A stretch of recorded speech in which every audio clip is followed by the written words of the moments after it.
आप सभी श्रोताओं को इंदिरा का नमस्कार। आपको प्रश्न किया था गत एपिसोड में मैंने कि शाश्वत और अनंत क्या है। तो आत्मा शाश्वत है और अनंत है। आत्मा कभी भी नहीं मरती है, अजर है, अमर है, अविनाशी है। और शरीर जो है वो नश्वर है। इसीलिए वेदों में कहा गया कि जन्मना जायते शूद्रः, शरीर इसीलिए ये शरीर जन्म से और दाह पर्यंत या दफन पर्यंत शूद्र ही रहेगा, उसमें परिवर्तन नहीं हो सकता है। वो अपने जो पेशा है कह लीजिए या प्रोफेशन है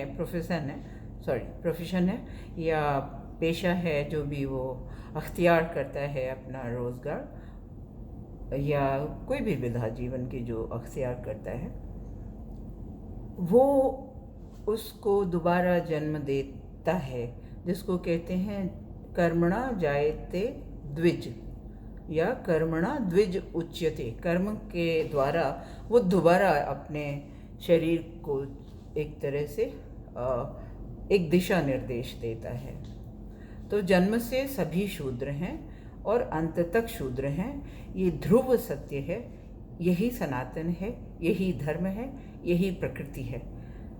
इसलिए जितने भी आडंबर हैं, जितनी भी उपाधि हैं, आरक्षण है, ओबीसी है, एससी है, एसटी है, जाट है, कुछ भी है, सिख हैं, जैन हैं, बुद्ध हैं, हिंदू हैं, मुस्लिम हैं, ईसाई हैं, यहूदी हैं, ये सब आरक्षित कर दिया है अपने को, इन्होंने कैदी बना लिया है, जो कि इनके पैगंबरों ने ऐसा कहीं नहीं कहा है। और धर्म की कोई उपाधि नहीं होती है, धर्म उपाधि विहीन है। धर्म धर्म है। धर्म का मतलब सत्य, अहिंसा, दया और करुणा। ये कम से कम 4 गुण यदि किसी भी मनुष्य में पाए जाते हैं तो वो धर्मात्मा भी है और धार्मिक भी है, और कहलाने के लिए क्वालिफाई करता है धार्मिक होने का। उसको किसी और के सर्टिफिकेशन की ज़रूरत नहीं है कागजी। धर्म के 10 लक्षण वैसे बताए गए हैं वेदों में। धृति, क्षमा, दमोस्तेयम, शौचम, इंद्रिय निग्रह, धीर, विद्या, सत्यम, अक्रोधो, धर्मस्य 10 लक्षणम। ये 10 लक्षण हैं। इन 10 में से कम 4 क्वालिफाई करना ही मानवता के पायदान पर खड़ा होने का एक प्रमाण पत्र है। तो ना ही हिंदू धर्म है, ना ही सिख धर्म है, न बौद्ध धर्म है, न जैन धर्म है, न इस्लाम धर्म है, न क्रिश्चियनिटी धर्म है, न यहूदी धर्म है। ये धंधेबाजी है, शिखंड है, पाखंड है और धंधे के नाम पर पॉकेटमारी है। क्योंकि मनुष्य जो है वो शरीर में, योनि में तो जन्म ले चुका है, लेकिन वो मनुष्य कहलाने लायक नहीं है, उसका पतन है नहीं। क्योंकि यदि वो मनुष्य होता तो कभी भी, अभी मैंने करीब आप ये मान के चलिए कि 1000 ईसा पूर्व से लेके अब तक कुछ उपाधियां दी गई वीर और वीरांगनाओं को, जिसमें कहा गया शेरे पंजाब, शेर बंगाल की शेरनी, या शेरे बहुत कुछ, शेरे बहुत कुछ कहा गया।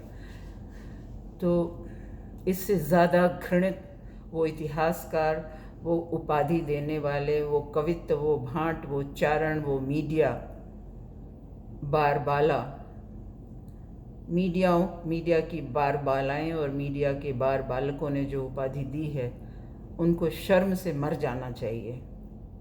क्योंकि वो उस जीव के माता पिता को गाली दे रहे हैं, और स्वयं वो जो जीव है जो ये उपाधि ग्रहण कर रहा है, शेर या शेरनी की, वो अपने ही माता पिता और पूर्वजों को गाली दे रहा है, सबसे सीधे माँ को गाली दे रहा है।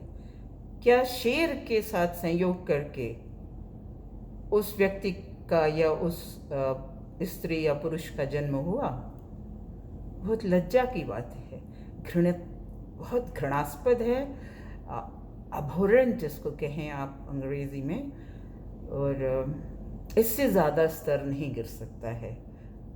तो मनुष्य नहीं है वो वाकई में शेर हैं। एक्चुअली शेर ही शिकार करता है।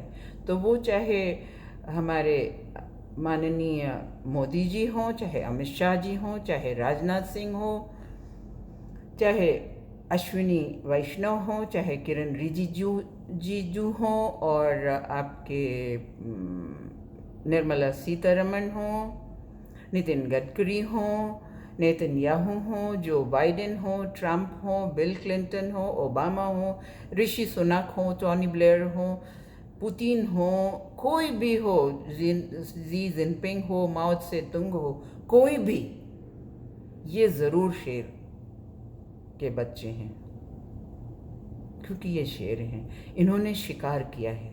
गजा में जो नरसंहार हो रहा है, ये नरभक्षी शेर ही ये कार्य करेगा, मनुष्य नहीं कर सकता। ये मनुष्य का गुण नहीं है। तो ये सब ज़रूर शेर की श्रेणी में आते हैं, और दुर्भाग्य है कि इनकी माताओं को ये किस योनि में कष्ट दे रहे होंगे पता नहीं, क्योंकि किसी भी माँ का रोना, चाहे वो जानवर की माँ हो, या मनुष्य की माँ हो, या पेड़ की माँ हो, पौधों की माँ हो, आप जब किसी की भी हत्या कर रहे हैं, संहार कर रहे हैं, रक्त बहा रहे हैं, रक्त पी रहे हैं, रक्त रंजित कर रहे हैं पृथ्वी को, प्रकृति को, और नर पिपासु हो गए हैं, तो जिसका रक्त पिया है उस नन्हे अबोध बालक का, स्त्री का, अबला का, वृद्ध का, बच्ची का, पुरुष का, किसी का भी, आप हत्यारे हैं। आपने उसकी माँ को जो कष्ट दिया है, उसकी जो आह ब्रह्मांड में गई है, वो वापस आपको नष्ट करेगी। ये फिजिक्स की थ्योरी है, क्वांटम थ्योरी है ना, कि आप जितने फोर्स से बॉल को मारेंगे, उतनी फोर्स से बॉल आपकी तरफ आएगी।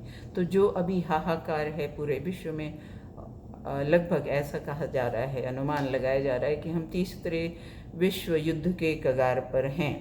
सब जगह वॉर है, सब जगह रक्त रंजना है, सब जगह नरपिशाच बैठे हैं, सब जगह रक्त पिपासु बैठे हैं, और वो रक्त पिपासु कॉरपोरेट्स और राष्ट्राध्यक्ष और वहाँ के ब्यूरोक्रेट्स हैं, और वहाँ की भीड़ जनताएं, या हमारी भीड़ जनता जो है, वो इसकी मूक दर्शक होके जिस तरह उसको बर्दाश्त कर रही है, ये अक्षम्य अपराध। क्योंकि पाप को देखना भी और सहना भी उतना ही बड़ा पाप है जितना पाप करने वाला।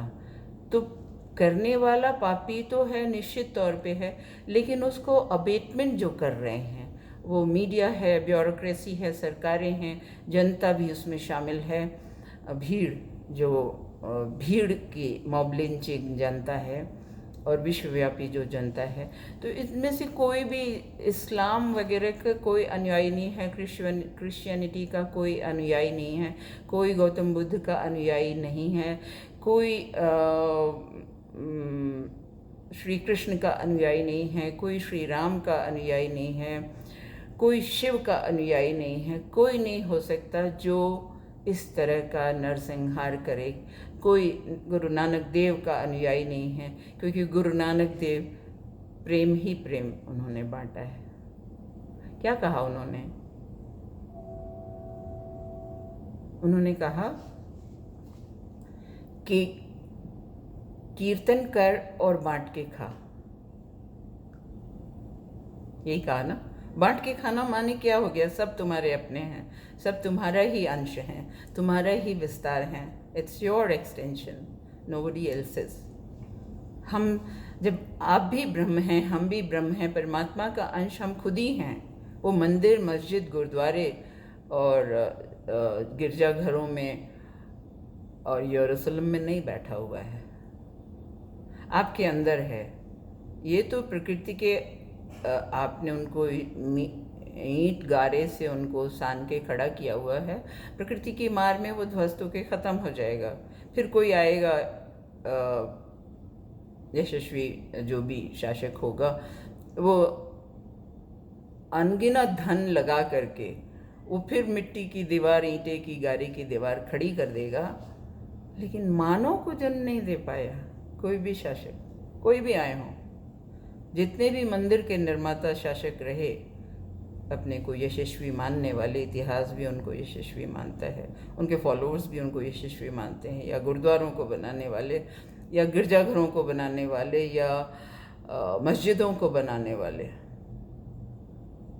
मानव को नहीं बचा सके, मानवता को नहीं बचा सके, और न ही मानवता के संस्कार को वो फैला सके।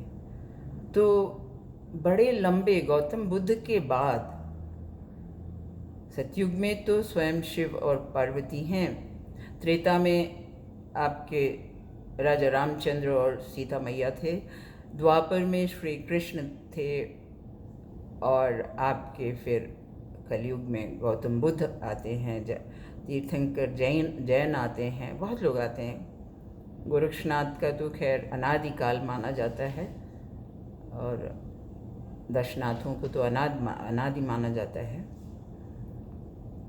बहुत से ऐसे अवतार हैं जो अपने को जानकर के गुप्त रखते हैं, ऐसा नहीं है। कुछ इतिहास में दर्ज हो गए क्योंकि वो राजघरानों से थे, लेकिन उनसे बड़े बड़े तपस्वी साधु और अवतार थे, हैं, आगे भी रहेंगे।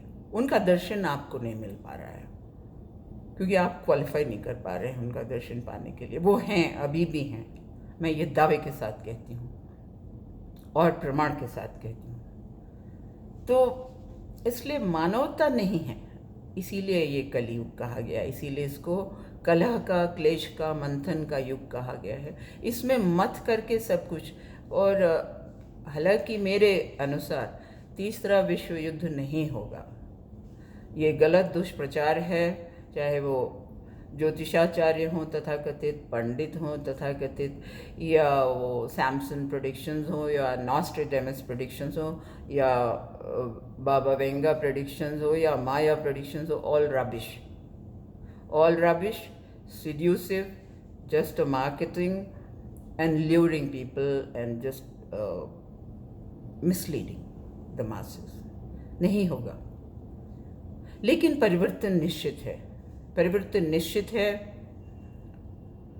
क्योंकि चरम पे है सब कुछ, इस समय चरम पे है। तो धर्म की कोई उपाधि नहीं होती है, धर्म धर्म है, और हर व्यक्ति, हर जीव, हर वनस्पति जगत अपने में, अपने तक सीम, अपनी आत्मा तक में वो धर्मात्मा है, अपने शरीर तक में वो निश्चित रूप से धर्मात्मा है। क्योंकि आप पिता हैं या माता हैं तो आप अपना और अपने परिवार और अपने बच्चों का ही सिर्फ स्वार्थ देखते हैं और अच्छा करते हैं, तो आप धर्मात्मा हैं, आपको अधर्मी नहीं कहा जा सकता है। मुश्किल कहाँ है कि जो आपको मानवता की श्रेणी में नहीं ला रहा है, वो ये है कि आप अपने तक में सीमित तो रह गए हैं। आप ये भूल रहे हैं कि जब आग लगेगी पड़ोस में तो ये आग आपके घर भी आएगी। तो आप तो धर्मात्मा हैं, ठीक है, अपने आसपास के भी कम से कम 50 मील के दायरे में यदि समाज के 10 लोग भी उस मानवता को संस्कारित करने में, पल्लवित पुष्पित करने में सफल हो जाएंगे, तो सुबह का भूला शाम को घर आता है तो बड़ा उत्तम होता है। अब रही बात मोदी जी ने, आपने ड्रामा देखा है हमारे मोदी जी का। पिछली बार 2014 में दंडवत हो गए थे संसद के भवन के सामने, इस बार वो बड़ा सा कॉन्स्टिट्यूशन सेंट्रल हॉल में ऐसे माथा लगाया। तो आपको एक कथा ही है कि जो एक पुरुष था, वो पुस्तक को उल्टा पढ़ रहा था, उल्टा, पूरा पुस्तक उल्टी थी। उसी तरह मोदी जी जो हैं वो संविधान को तो उन्होंने माथा लगाया, बड़ी अच्छी बात है, प्रशंसनीय बात है, साधुवाद के पात्र हैं। लेकिन संविधान पढ़ा ही नहीं है, अनपढ़ जो है, ना पढ़ा है, ना समझा है, ना उसके कायदे कानून मानते हैं। तो इस प्रदर्शन और ड्रामे को क्या संज्ञा दी जा सकती है? शिखंड और पाखंड, और तो कोई उपाधि है नहीं ना इसकी। दूसरे, व्यक्तिगत रूप से मोदी जी मुसलमान हैं या क्रिश्चियन हैं, क्योंकि इन्हीं दो संप्रदायों में, मैं धर्म नहीं कहती, ये धर्म नहीं, इन्हीं दो संप्रदायों में तलाक अलाउड है। सनातन में या हिंदू संस्कृति में कर्म की थियोरी को आधार मान करके और पंचऋण को आधार मान के, बड़ा वैज्ञानिक है ये सब। ये थोड़े से मिनट की चर्चा में मैं भी थोड़ा सा संकुचित हो जाती हूँ, मुझे हमें समझ में नहीं आता है आपको कितना संकुचन करके मैं उस पर व्याख्या करूँ। तो लेकिन चलिए, आज के वर्तमान की भाषा में ही अगर इसको माना जाए, अगर हिंदू धर्म के अनुसार ही, तो तलाक हमारे यहाँ वर्जित है। ऐसा कोई दंपति नहीं है जहाँ पे खटपट नहीं होती है, लेकिन ऐसा भी कोई दंपति नहीं जहाँ पे, वो भी आज से 60 साल पहले, 3 महीने में तलाक हुआ। ये एक आश्चर्यजनक घटना है। अपने को वड़नगर के गांव से आने वाला, कहने वाला कि बर्तन मांजती थी, ऐसे परिवार में तलाक चलता था। ये मेरे गले की हड्डी बना हुआ है। आप, और संघ कैसे पचाता है वो तो हम नहीं जानते। अब संघ का भी जो है ड्रामा, वो मैं साफ कर दूं कि संघ भी हिंदू है ही नहीं, सनातनी भी नहीं है, धार्मिक भी नहीं है। हाफ पैंट, 1925 में इनका जो वेशभूषा था वो हाफ पैंट था, और वो बोल्स्टर, वो जो अंग्रेज सिपाही होते थे ना, जो युद्ध पर जाते थे, वैसे चमड़े का पट्टा पहनते थे जिसमें रिवॉल्वर वगैरह वो डालते थे, और जूता मोजा और बेल्ट लगाना। गांधी जी बैरिस्टर करके आए तो धोती कुर्ता पहन लिए, अधनंगे हो गए। नेहरू जी भी शेरवानी अचकन में आ गए। जिन्ना भी शेरवानी अचकन में रहे वो भी बैरिस्टर थे। लेकिन संघ का जो परिधान है वो तब भी अंग्रेजी परिधान था 1925 में भी। अभी मोदी जी के आने के बाद में उसमें संशोधन हुआ तो फुल पैंट हो गई, मतलब जेंटलमैन हो गए। अब आप, तब आप शॉर्ट्स में स्कॉटलैंड की ड्रेस के मुताबिक पहनते थे। स्कॉटलैंड में पहले, आज भी जो नेटिव हैं स्कॉटलैंड के, वो हाफ स्कर्ट्स जैसा पहनते हैं, चेक का। अगर आप जानना चाहें तो आप जान सकते हैं वहाँ के बारे में, जब जानकारों से, या पढ़ के या गूगल करके भी आप जान सकते हैं। हालांकि मैं गूगल को ज्ञान का स्रोत नहीं मानती हूँ, फिर भी आपकी जानकारी के लिए उसमें थोड़ी सी चीज़ें आपको सही मिल जाएंगी। तो आज वो फुल पैंट में हो गए। तो ना ही मोदी जी हिंदू हैं, ना ही आरएसएस हिंदू है, क्योंकि हिंदू धर्म में अविवाहित रहना अपराध माना गया है। इसीलिए अपने को रामभद्राचार्य जब जगत गुरु कहता है तो उससे बड़ा फ्रॉड, शिखंडी, पाखंडी, पॉकेट मार कोई नहीं, या कोई भी तथाकथित टीवी पर आने वाला संत, महंत, महात्मा, साधु, वेशीश, मठाधीश और स्वयंभू शंकराचार्य, यदि वो अविवाहित है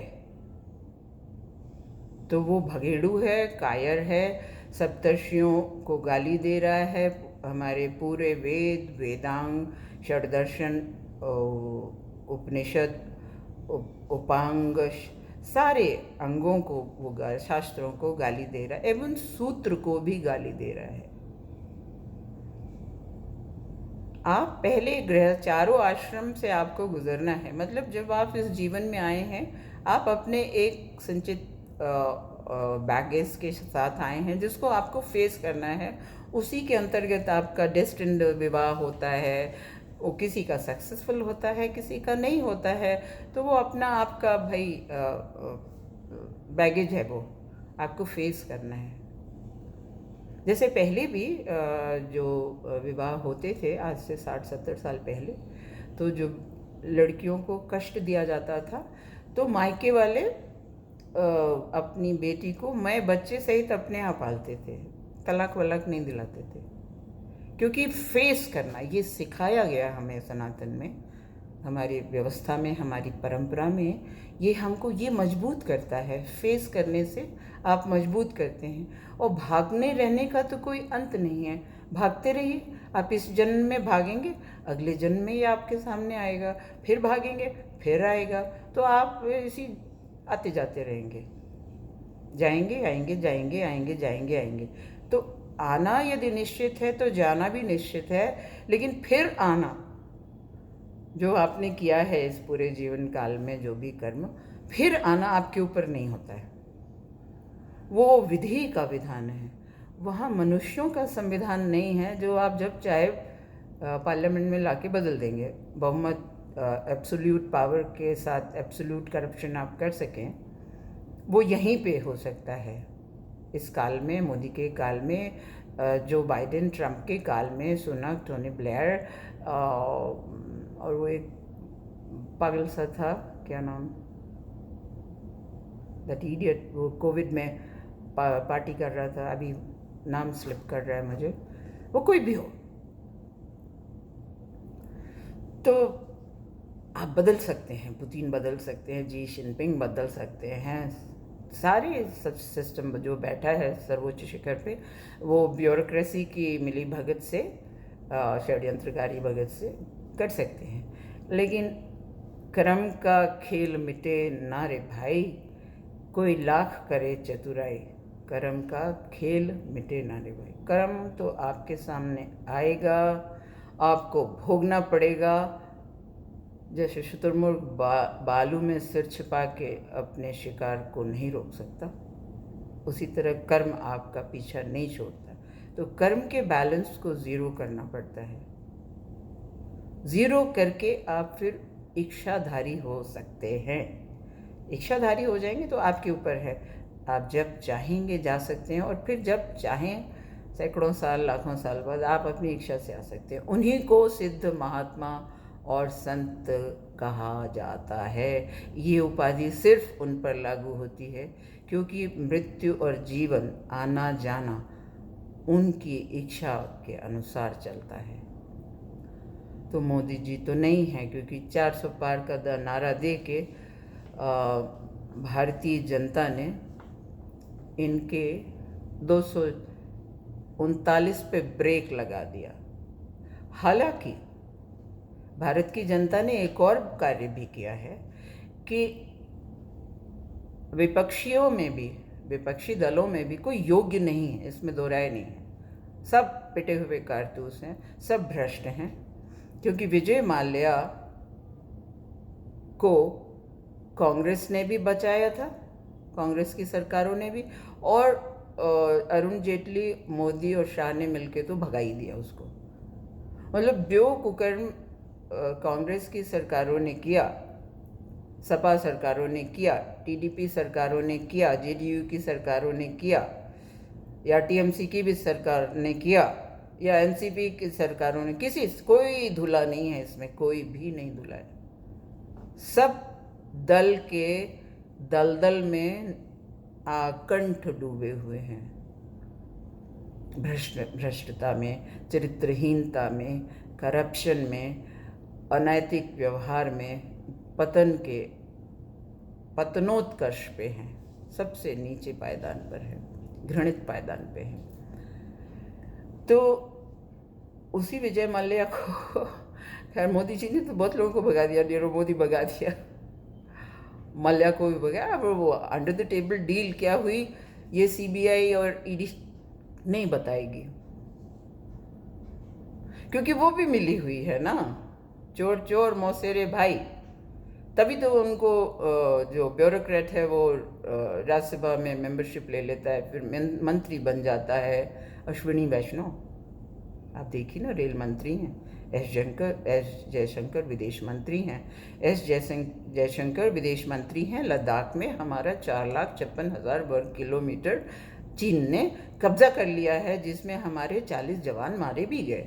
और भूटान जो है वो हमारी सुरक्षा में रहने वाला है। बफर स्टेट है भूटान हमारे लिए। उसमें डाकलोम में वहाँ पे भी आपका अधिग्रहण किया PLO की सेना ने। फिर अरुणाचल में 56,000 वर्ग किलोमीटर। इनके बीजेपी के मंत्री का भाषण है पार्लियामेंट में। आप देखिए 2014 से जो वाली जो लोकसभा है उसमें उसका भाषण है। तो ये सब तो सौदेबाज हैं। अश्विनी वैष्णव ब्यूरोक्रेट हैं। लज्जा नहीं आती। कहते हैं कि हम बार बाला मीडिया कहती है कि अश्विनी वैष्णव या मोदी जी ने इन्वेस्टमेंट किया है सड़क पर, रेल पर, शिक्षा पे और स्वास्थ्य पे। इन्वेस्टमेंट है कि वसूली है? रेलवे को वसूली का कारखाना बना दिया है अश्विनी वैष्णव ने। रेल एक ऐसा साधन दिया था नेहरू जी ने, जिससे कि भारत की गरीब से गरीब जनता जो है वो एक अपनी पहुंच के किराए में भारत के किसी भी कोने में या किसी भी कोने में यात्रा कर सकती थी, अपने परिजनों से मिल सकती थी, आ जा सकती थी अपने ज़मीन और अपने प्रांत को देखने के लिए।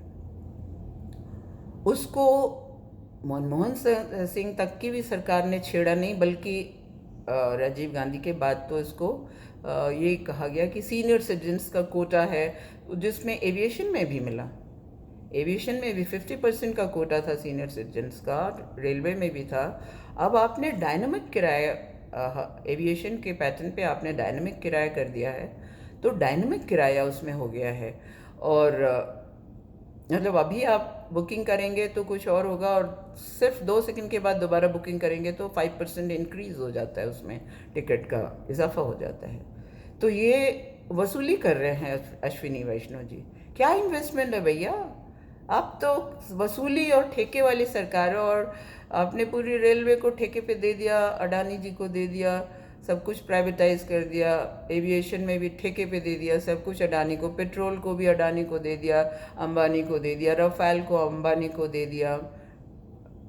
आपने रखा DRDO से लेकर के, आपने उनको, जो एक्सपर्ट नहीं है, वो मोटा भैंस सिर्फ नोट गिनना जानता है, वसूली करना जानता है, टैक्स में हेराफेरी और शेयर बाज़ारों में करप्शन करके कमाते हैं ये सारे कारपोरेट्स, और कुछ नहीं है। जो बॉम्बे स्टॉक एक्सचेंज है, इससे बड़ा स्कैम तो भारत के इतिहास में न था, न है, न होगा। ये जनता का कत्ल करने वाला और जनता का अपहरण करने वाला, जनता के खून पसीने की कमाई को खाने वाला ये है। और नितिन गडकरी टोल टैक्स ले रहे हैं, लज्जा नहीं आती है?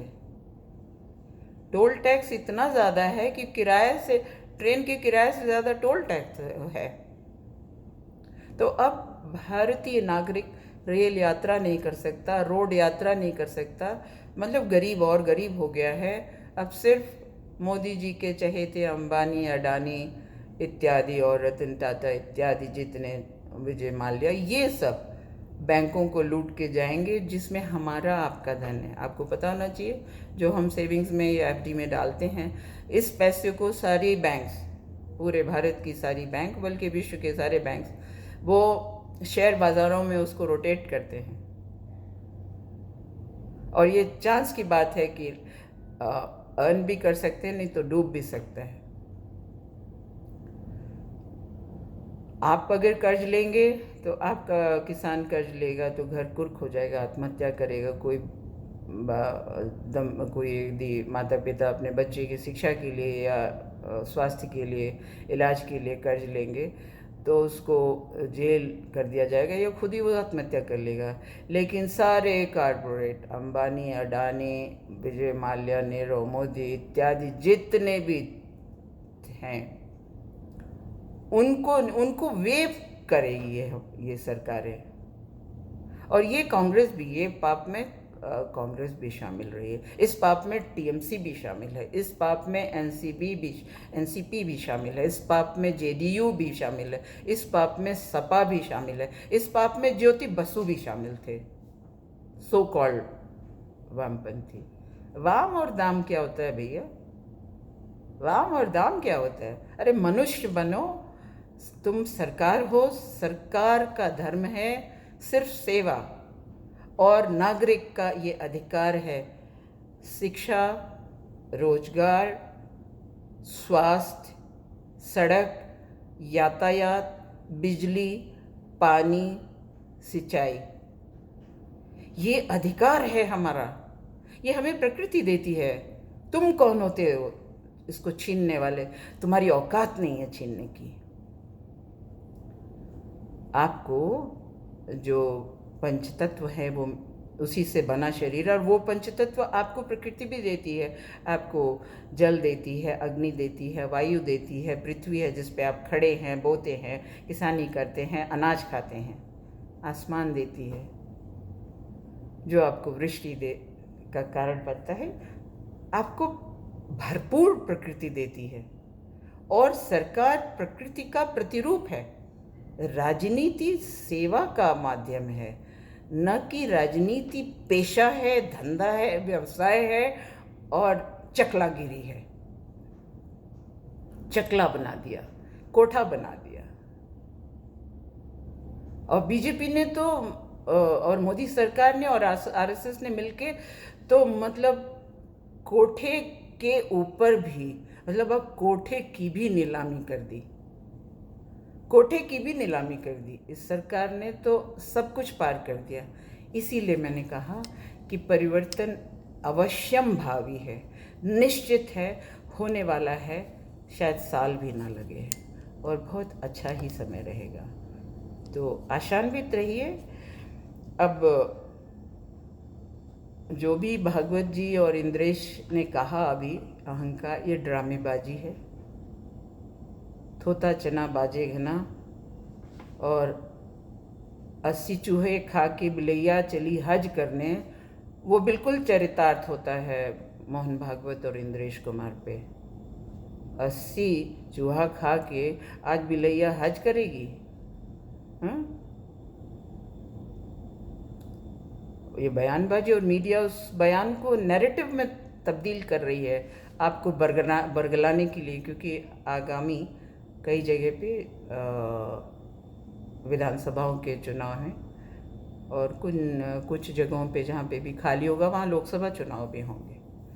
भैया आप ही ब्रह्म हैं, अपने में से खड़े होइए। बल्कि मैं तो कहूँगी चैलेंज दीजिए, जिस भी जगह पे यदि लोकसभा का चुनाव होता है तो हर वोटर जो है वो अपना नामांकन जाओ दाखिल करो।